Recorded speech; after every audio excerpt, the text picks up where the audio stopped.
Hello, and thank you for joining us for State of Texas. I'm Josh Hinkle. Early voting wrapped up Friday across Texas, and we're learning more about who cast ballots and who voters say they support. Ryan Data and Research took a deeper dive into early voting information from the Texas Secretary of State. The numbers show notable differences between Democrats and Republicans, and not just on policy. For example, when it comes to gender, more women than men voted in the Democratic primary, while Republican voters are split almost evenly between men and women. Republican voters tend to be older, with more than 2/3 over the age of 60. Just over 7% of Republican primary voters are under the age of 40. Meanwhile, nearly a quarter of Democratic voters are under 40. Less than half are over 60. And a new poll is giving us an idea who Texans support in the Democratic presidential primary. Democrat group Progress Texas teamed with Public Policy Polling for the survey. Their poll of likely Democratic primary voters shows Joe Biden and Bernie Sanders at the top, tied.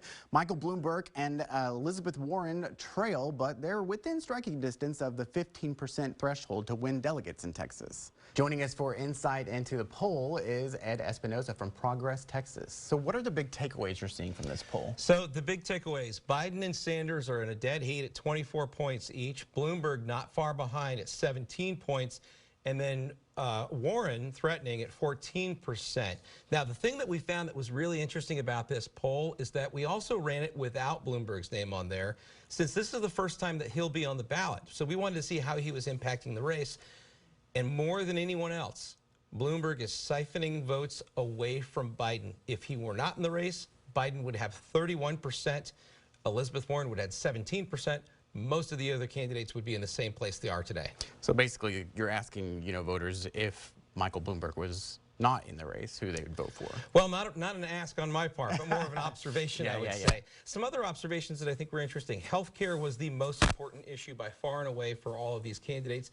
And surprisingly, Elizabeth Warren, even though she was in fourth in this poll, had the highest favorability ratings at 66%. Also, she was everybody's second choice. So she might be at 14%, but she's got the ability to surprise on Election Day. Now, you asked voters to name the most important issues to them. What really topped the list? Healthcare was number one, 41 and 42%, followed by climate change, which is at roughly 16%. Now, we just gave them a list of issues and said, name the one that's most important to you right now. So if we asked positive, negative on each issue a different way, the answer might look a little different. But for these purposes, healthcare was definitely number one, followed by climate change, then voting rights. Yeah, we see, 8% for gun safety. I think that gets a lot of talk in the political landscape, but really it's not one of the issues that resonates with voters as being right there as the most important. I wouldn't characterize it as that. I think that maybe gun safety isn't as important as healthcare is as far as their number one issue goes. But if you were to ask them, do they think gun safety is important, yes or no, that split may actually shoot up to something like 80%, 20%, maybe even higher. So I think this was a short poll. We ran it on Monday and Tuesday. We needed results very quickly. So we really were limited as to what questions, how we could ask the questions in those regards. Were there any surprises when it comes to the issues portion of it? Not the issues portion, no. I think the candidate portion, there was another surprise we saw was that Bloomberg's negatives were very high. Very unusual for somebody who has not experienced any negative advertising in this state. He was at a 41% favorable and a 39% disapproval. That shot up to 62% disapproval when you looked at voters under the age of 45. Just a really big hit that he took in that regard. Now, some people believe Bernie Sanders could hurt Democrats' chances to gain congressional and state House seats. Does that idea come through in your poll?